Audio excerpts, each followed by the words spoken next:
पाहतात शोध न्यूज मराठी.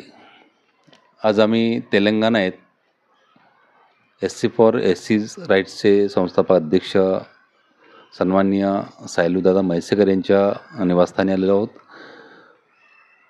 अखंड अनेक वर्षापासून ते ज्या चळवळीत काम करतात, सामान्य माणसासाठी, पिचलेल्या समाजासाठी, गरिबासाठी त्यांचं जे योगदान आहे, ते योगदानामध्ये त्यांना तेलंगणा पातळीवर, आंध्र प्रदेशामध्ये, महाराष्ट्रभर त्यांना मोठमोठे पुरस्कार मिळाले, की त्यांनी जी समाजसेवेची जी धुरा सांभाळली आहे त्याची त्यांना आतापर्यंत अनेक पावत्या मिळाल्या.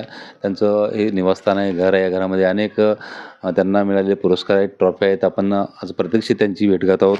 तर त्यांना उद्या येणाऱ्या 11 तारखेला 12 आणि 13 डिसेंबरला ते दिल्ली येथे त्यांना भारतीय दलित साहित्य अकादमीचा एक पुरस्कार भेटलेला आहे आणि त्या पुरस्काराच्या निमित्तानं दिल्ली येथे रवाना होणार आहेत 11 तारखेला.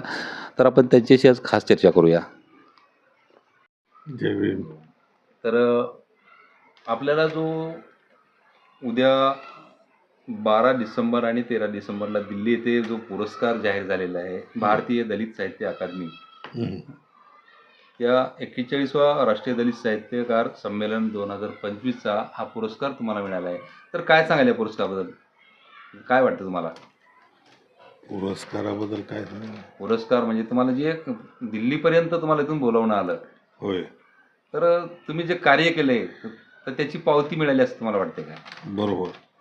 मी 2002 पासून माझ्या SC फॉर SC राईट्स म्हणजे struggle committee for schedule caste rights या नावानं एक संस्था काढलो.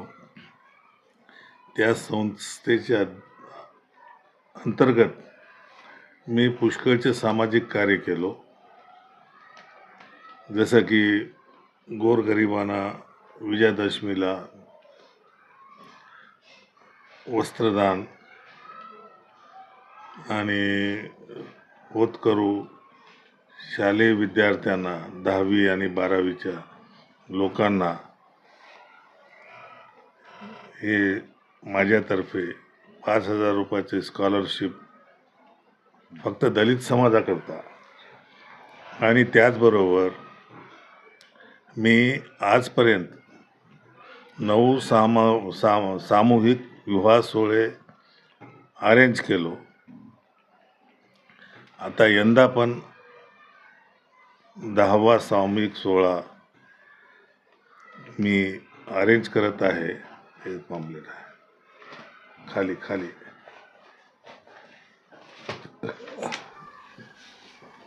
हे 10वा सामूहिक सोहळा अरेंज करत आहे. या सर्व गोष्टीची पावती म्हणूनच मला हे दलित साहित्य अकादमीचं पुरस्कार भेटत आहे असं मला वाटते.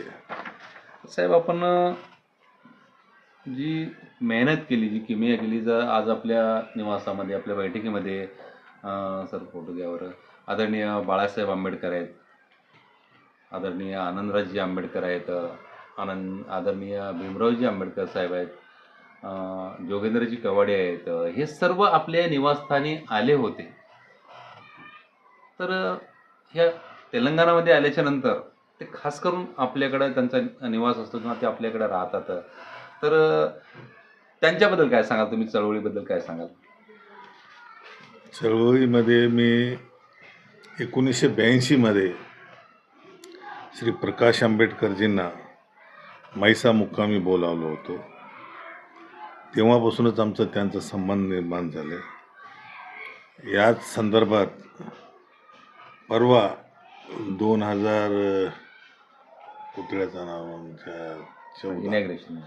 पुतळ्याचं अनावरण झालंय. आम्ही त्यांना पुण्याला जाऊन इन्व्हिटेशन देऊन त्यांना हेलिकॉप्टरमध्ये इथपर्यंत आणलो आणि ते आलेत पण. त्याचं आम्हाला फारच गर्व आहे. आणि त्याचबरोबर आनंदराज आंबेडकर ह्यांना पण आणलो, भीमरावजी आंबेडकर ह्यांना पण आणलो. ते सर्वजण मैसा मुक्कामी आलेत. आणि ताईसाहेब मीराताई मीराताई आंबेडकर हे पण आलेत, जोगेंद्र कवाडे पण आलेत. हे प्रत्येकजण वेगवेगळ्या कारणानिमित्त आलेत. त्याचं मला अभिमान आहे. सर्व मंडळी, आंबेडकरी चळवळीची मंडळी असेल की बाबासाहेबाचं घराणं असेल, आपल्याकडं उत्कर्षाने बघतात आणि येतात. परंतु या ठिकाणी तेलंगणासह महाराष्ट्रातील चळवळीचा एक कार्यकर्ता वर्ग आपल्याकडं एका आशेच्या नजरेनं बघतो. जसं की महाराष्ट्रामध्ये तुम्हाला नांदेड असेल, परभणी असेल, इकडं नागपूर असेल, लातूर असेल, या ठिकाणी तुम्हाला तिथल्या कार्यक्रम पत्रिकेवर आपलं नाव असतं आणि आपल्याला बोलवतात आणि आपण तिथे जातासुद्धा. तर या सर्वांच्या मनात आपण कुठेतरी सायलूदादा म्हैसेकर हे नाव रुजलेलं आहे. तर हे सर्व करताना तुम्हाला अनेक अडचणींना तोंड द्यावं लागले असतील. तर आज तुम्हाला काय वाटते बा, तुम्ही सर्व काही उभं केले, लोक जिथं प्रत्येक ठिकाणी तुम्हाला बोलवतात, तर त्याबद्दल तुम्हाला म्हणजे सहानुभूती काय वाटते किंवा चळवळीबद्दल काय वाटते? ही जी चळवळ आहे बाबासाहेब आंबेडकर, ही चळवळ मी जेव्हा सुरुवात केलो 2002 तेव्हापासूनच मी आपले काही चिंतक लोक आहेत, इथं फॅक्टरीज वगैरे होते, या सर्वाजवळ जाऊन त्यांची मदत घेतली आणि जर काही कमी पडत असेल तर माझ्या खिशातले लावलो.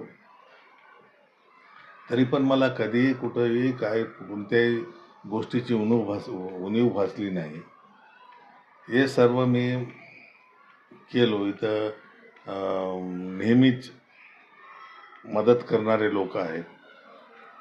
डॉक्टर काशीनाथ म्हणून आहेत आपल्या समाजाचे, सुरेंदर आहेत डॉक्टर, त्याचबरोबर रामराव पाटील आता आमदार आहेत.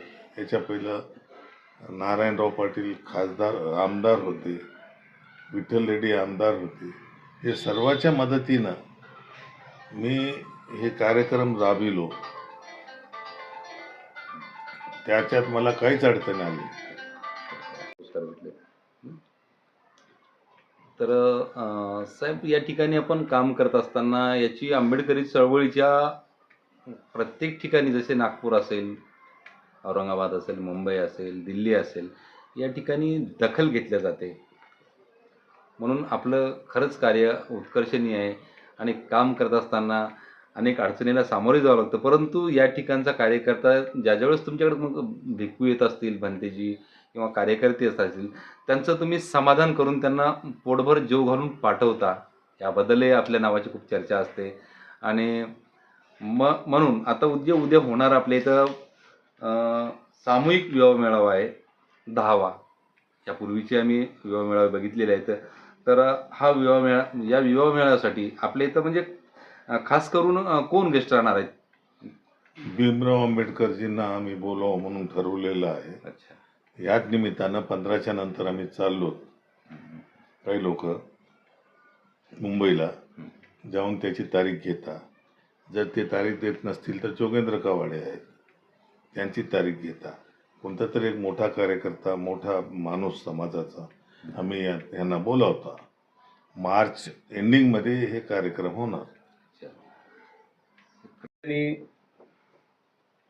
तेलंगणा स्टेटचे पूर्वीचं आंध्रा आणि महाराष्ट्र तेलंगणाच्या बॉर्डरला वसलेलं भैसा हे गाव, या ठिकाणी एक ज्येष्ठ सामाजिक कार्यकर्ते ज्यांनी अनेक चळवळी बघितल्या, पॅंथरचा काळ बघितला, नामांतराचा लढा बघितला आणि अनेक लढ्यामध्ये ते हिरिरीनं सहभागी झाले. परंतु आज त्यांचं वयाचं 75वं वर्ष रनिंग चालू आहे, 74-75. या वयामध्ये सुद्धा त्यांची चळवळ थांबलेली नाही. चळवळ करत असताना अनेक अडचणींना सामोरं जावं लागतं. परंतु त्यांनी आज 75व्या वर्षी वयाच्या हा सामूहिक विवाह सोहळा ठेवलेला आहे. येणाऱ्या मार्च महिन्यामध्ये हा सोहळा पूर्ण होईल. या ठिकाणी अनेक जोडप्यांचे लग्न ते आपल्या स्वखर्चातून या ठिकाणी करून देणार आहेत.